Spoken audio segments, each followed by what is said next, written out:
Everyone searched for Duncan's whistle, but it was nowhere to be seen. "We're stuck," said his driver. "We can't move without a whistle. It would be too dangerous."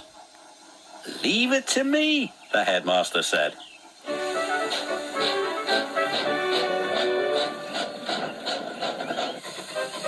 For the rest of the day, Duncan didn't make a sound, but the headmaster's organ did.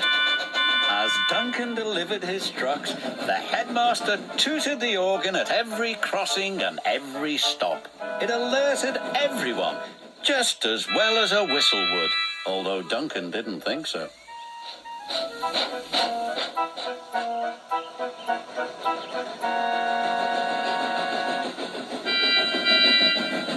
Finally, Duncan finished delivering the last of his trucks.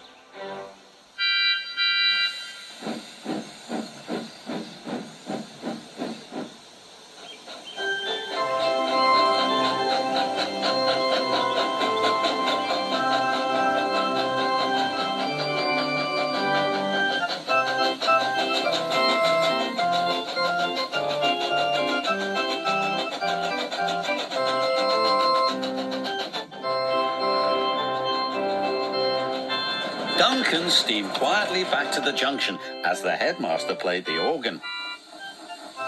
"Look," Rusty teased, "it's Duncan the musical engine."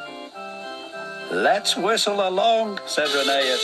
"Toot, toot," said Skarloey. But Peter Sam, who had a shiny new whistle, felt sorry for Duncan. "You really did well to deliver your goods without a whistle," he said. "D'you think so?" said Duncan, cheering up a bit. "Absolutely," said Peter Sam, "even though an engine's not an engine without a whistle."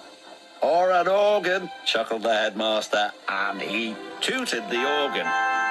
And all the engines tooted back, except Duncan, who just grinned.